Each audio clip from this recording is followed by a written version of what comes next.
Buenas tardes.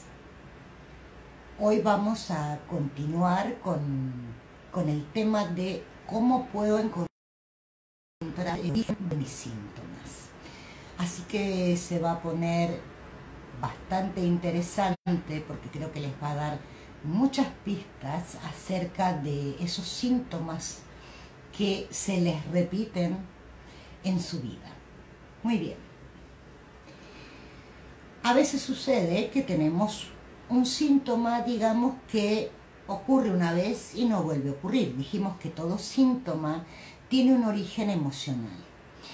Inicia en lo que se llama un bioshock, o sea, me ha pasado algo, no lo he podido resolver de una manera asertiva, por lo tanto mi inconsciente va a buscar una resolución rápida a este conflicto.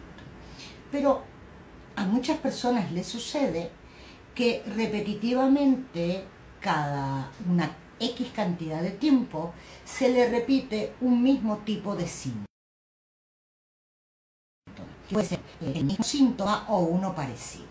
Les voy a poner un ejemplo que suele ocurrir en las mujeres, que es la cistitis.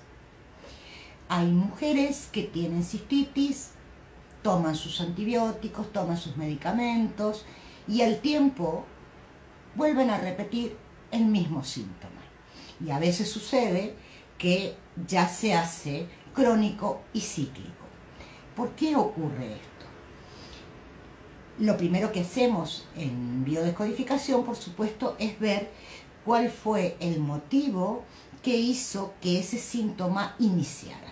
Si yo tengo, por ejemplo, una cistitis que inicia hoy, sé que lo que dispara este síntoma tiene que haber ocurrido en el transcurso de la semana, no va a ir más allá, ¿sí? Probablemente de hecho ha pasado 1 o 2 días antes.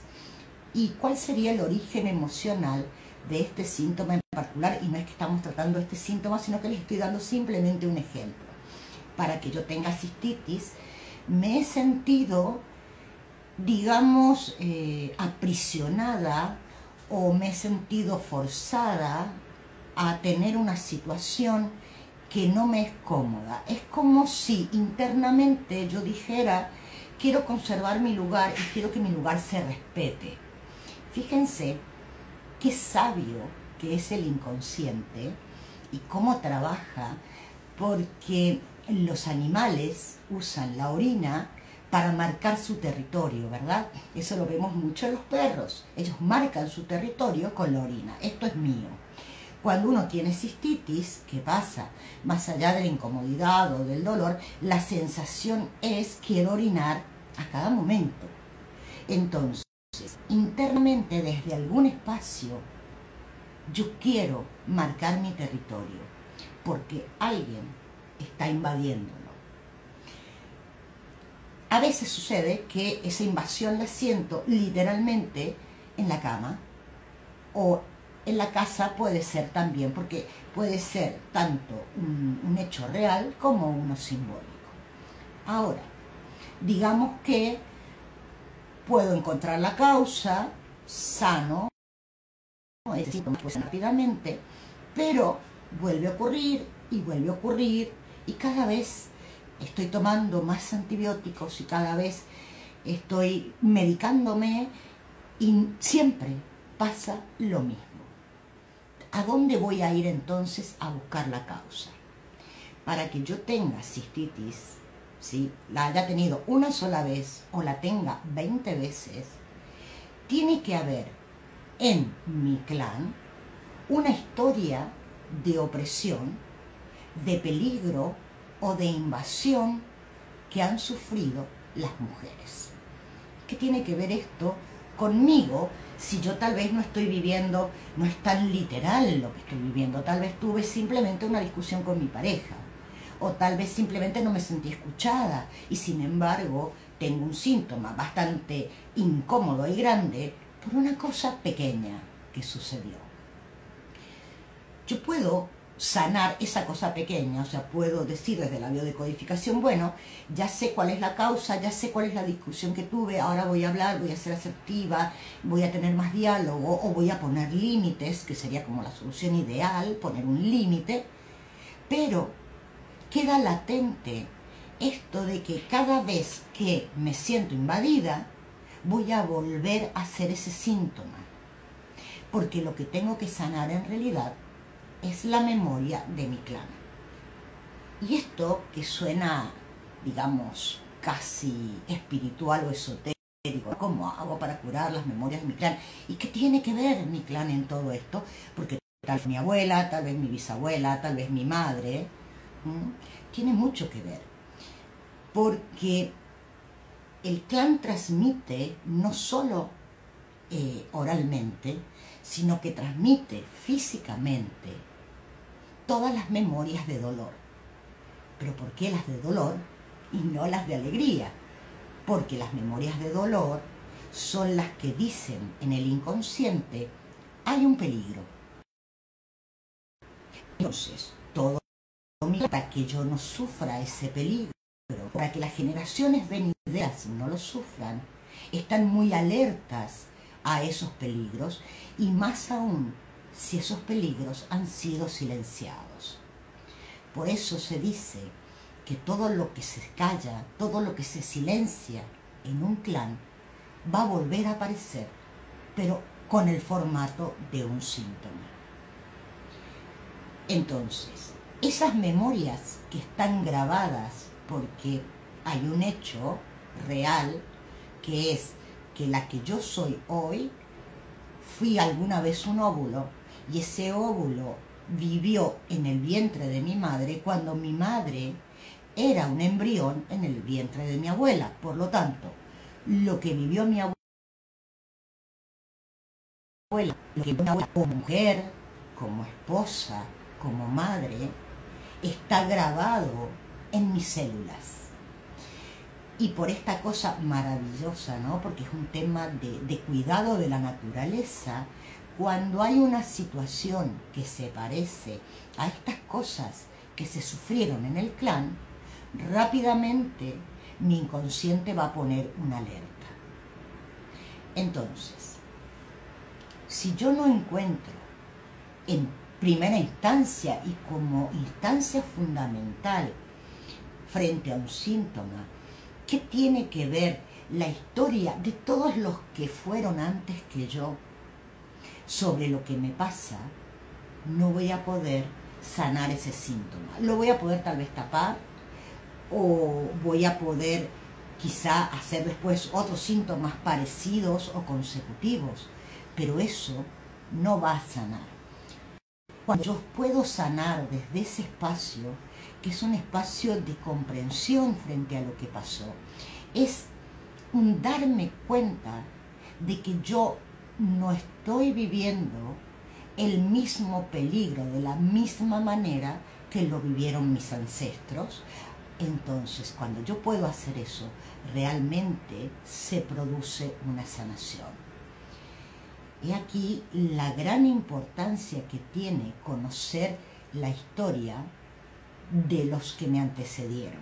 Y cuando digo conocer la historia, no se trata solo de conocer la parte bonita o la parte que me contaron, sino de aprender a mirar más allá, de poder dejar de ver a la madre, a la abuela, al abuelo como tales y empezar a verlos como hombres y como mujeres, como parejas, con todos sus miedos, sus problemas, para poder reconocer hasta qué punto yo estoy repitiendo. No es válido para un síntoma físico como el ejemplo que les puse, que es la cistitis. También es válido para síntomas emocionales, para síntomas de vida, por ejemplo, no consigo pareja, siempre me pasa lo mismo, los hombres que conozco son violentos, o todos me engañan, o lo que sea que esté viviendo. Tiene una correlación fantástica con lo que pasó. Abrir esa caja, sí, que es como la caja de Pandora, poder abrir esa caja y poder ver lo que pasó realmente, cosa que a veces la gente tiene mucho miedo de poder mirar qué pasó realmente y cuál era el dolor de estas personas, y cuesta mucho con los abuelos, ¿no? Porque uno habla de los abuelos y ahí nomás empiezan a decir, no, porque mis abuelos, cuando yo iba, sí, los abuelos, obviamente cuando los nietos van son una cosa, pero los abuelos, como hombres, mujeres y parejas, son otra, ¿sí? Lo que pasa puertas adentro y en la privacidad y en la intimidad es lo que queda grabado. Entonces es muy importante. Y por alguien que me está preguntando justamente esto, no necesariamente esa repetición se produce, si yo soy mujer, con mi abuela. Se puede producir con mi abuelo. Es más común que sea con la abuela, pero también puede pasar con el abuelo. Porque ahí ya entraríamos en un tema que es más de transgeneracional, que es el tema de si yo soy un doble, si soy un heredero universal, bueno, y toda esta cosa maravillosa que tiene el transgeneracional, que ya lo vamos a tocar, que me está explicando un montón de cosas que me pasan y no sé por qué me pasan, y tienen un porqué muy interno. Esta forma de poder sanar, viendo la importancia del clan y conociendo internamente cuál es mi sentir, porque, a ver, en esta herencia que yo tengo, también tengo como una susceptibilidad particular frente a determinadas cosas. Y lo llamamos personalidad, pero en realidad no es personalidad, sino que es una defensa que está aprendida hasta genéticamente. O sea, una parte está aprendida por todo lo que nos dijeron y por todo lo que vimos, y hay otra parte que está aprendida a nivel químico y a nivel celular. Por eso es una tarea de amor a uno mismo poder mirar a estos ancestros como hombres y mujeres. Y acá hay una clave fundamental, porque entre toda esta historia que estoy contando, más lo que me pasa, para que se dispare un síntoma, siempre tiene que haber un punto medio, y ese punto medio lo vamos a llamar estrés. Ahora, voy a diferenciar los tipos de estrés, ¿no? Hay un estrés que es, entre comillas, bueno, sí, sin ser óptimo, pero sí es un estrés bueno, que es el que me permite moverme, esos nervios frente a un trabajo nuevo, frente a todo lo que va a ocurrir que nunca me ocurrió. Es un estrés lógico, pero el problema está en que si yo tengo un estrés permanente en mi vida, voy a ser mucho más sensible a cualquier cosa que me pase. Y díganme si a ustedes no les pasa que cuando están estresados no soportan ni que se les caiga una cuchara porque se ponen locos, ¿no? Entonces, ahora le voy a cambiar el nombre al estrés y le voy a dar un nombre mejor aún. El estrés, en realidad, es miedo.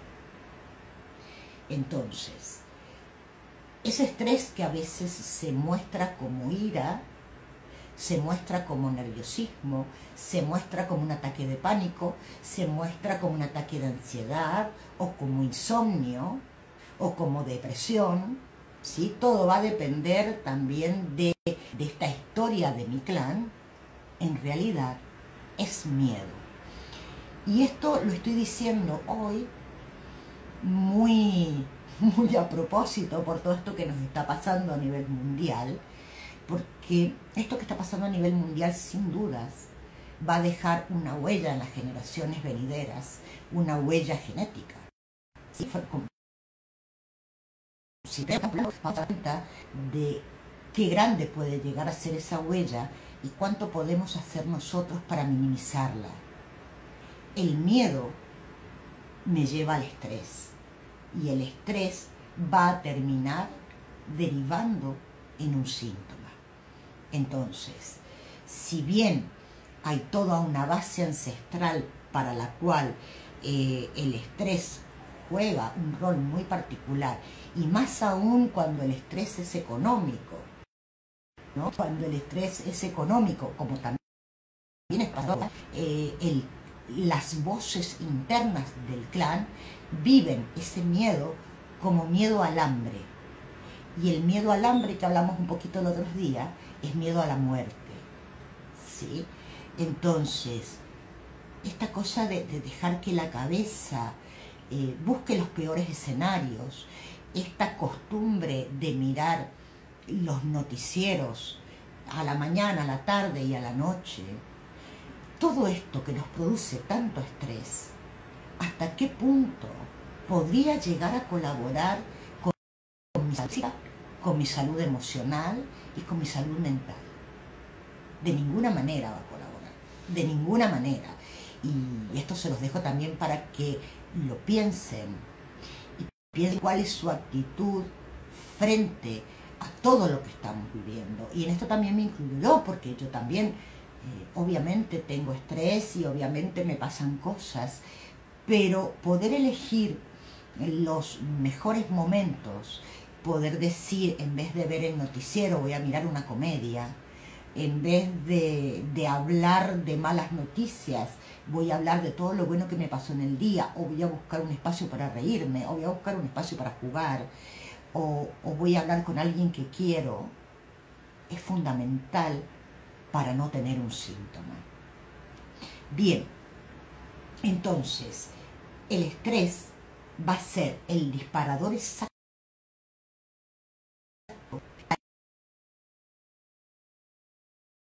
para que se despierten. Y estoy hablando ya de enfermedades genéticas, también para que se despierten. Y acá quiero hacer un paréntesis porque esto es muy importante para que lo tengamos en cuenta por los miedos, ¿no?, que nos da pensar si mis padres murieron de cáncer, si mis abuelos tuvieron, no sé, Parkinson, que son cosas que se dicen son genéticas. Genéticamente tenemos una infinidad de probabilidades de síntomas, ¿sí? ¿Por qué? Porque en nuestros genes está la historia no solo de nuestros padres, de nuestros abuelos, de nuestros bisabuelos y así para atrás. Entonces, no puedo vivir pensando que mis genes son una bomba de tiempo. Por el contrario, el inconsciente trabaja a favor mío siempre. Nada de lo que me ocurre a nivel físico, emocional, psicológico, ocurre en mi contra. Ocurre para despertarme y para mostrarme algo que yo no estoy viendo o que yo no quiero ver. Para que se abra esa llave, que es lo que estudia la epigenética, que es como la gran apertura que ha hecho hoy la ciencia frente a todo lo que es genético, ¿sí? La epigenética, que estudia cómo el ambiente influye en este despertarse de determinados genes. Ahora, ¿a qué le llamamos ambiente? El ambiente no es solo la casa donde vivo, el ambiente no es solo la persona. El ambiente más importante y que 24 horas al día va a tener que ver con mis genes es mi cabeza y mis pensamientos.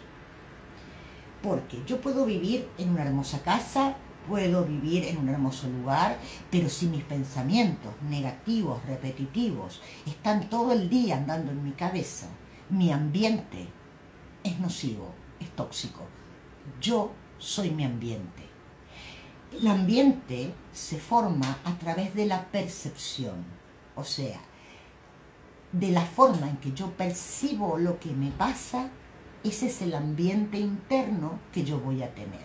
Y ese ambiente interno va a propiciar que yo esté sana y que pueda enfrentar cualquier tipo de virus, bacteria o lo que sea, o que me enferme, incluso que se me despierte determinada enfermedad. Y para todos los que se cuidan, ¿sí?, o se cuidan con su alimentación, o con ejercicio, o con lo que sea que se estén cuidando, lo primero que tenemos que cuidar es nuestra cabeza, es nuestro ambiente interno, porque ese es el que va a determinar qué genes y qué memorias se van a despertar. Inevitablemente vamos a tener conflictos, inevitablemente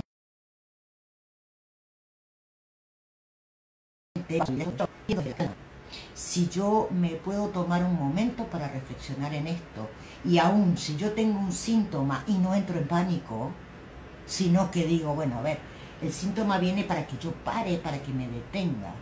Entonces, ¿qué hago? Me detengo, me pongo en la cama o hago reposo. Y ese reposo lo voy a usar para pensar qué ha despertado esto, qué es lo que yo no estoy viendo en mi vida que está despertando esto. Me puedo tomar la pastilla para el dolor, pero lo que no está bueno es seguir adelante como si no pasara nada, porque sí está pasando y sí tengo que escucharlo. He aquí, yo creo, la magia o lo más bonito que tiene esta terapia de la biodecodificación, que no solo pretende que yo viva una vida sana, ¿sí?, que sería lo normal, ¿no?, porque el estado natural del cuerpo es la salud, sino que yo me tome un momento para conocerme, para amarme, para cambiar, para poder salir de mi estructura mental, para poder ver cuál es mi historia y qué cosas de mi historia y de la historia de mis ancestros quiero repetir y qué cosas no querría repetir. Por lo tanto, yo tengo que actuar diferente. En la próxima vamos a ver qué pasa cuando a partir de un síntoma empiezan a venir otros síntomas diferentes y tal vez más graves. Hoy vimos cómo puede despertarse un síntoma y cómo puede repetirse en mi vida un síntoma si yo no encuentro la causa primaria, qué fue lo que lo despertó en este momento, y la causa más importante, que es la que me va a programar para que yo tenga este síntoma, qué vivió mi clan y cuáles son estas estructuras internas que me llevan a vivir y percibir de esta manera.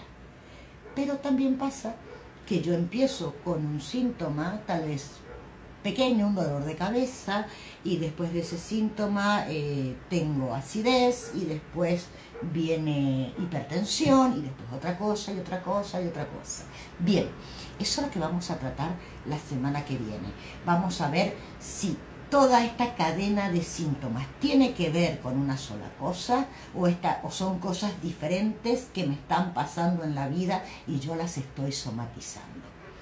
Nos queda entonces para esta semana reflexionar sobre nuestro ambiente y darnos cuenta de que es muy importante el ambiente físico en el que vivo, en el cual tiene que haber orden, limpieza, belleza, armonía, pero más aún mi ambiente interno, mis pensamientos, mis sentimientos, mis palabras, y que dejo que entre en mi vida para crear ese ambiente. Dejo que entre solo las malas noticias. Siguen creyendo que ver un noticiero 3 veces por día en realidad los informa, porque es una parte de la realidad, sí, pero no es toda la realidad. Entonces voy a buscar también otra realidad, porque también hay cosas buenas, también hay buenas noticias, y también puedo crear, pase lo que pase en mi vida, un espacio de paz, de armonía y de buenos pensamientos. Y con esto los dejo, y soy yo la agradecida con ustedes porque están ahí y me encanta hacer esto, así que los espero el sábado que viene y vamos a seguir estudiando este tema de por qué tengo estos síntomas en mi vida. Les dejo muchas bendiciones.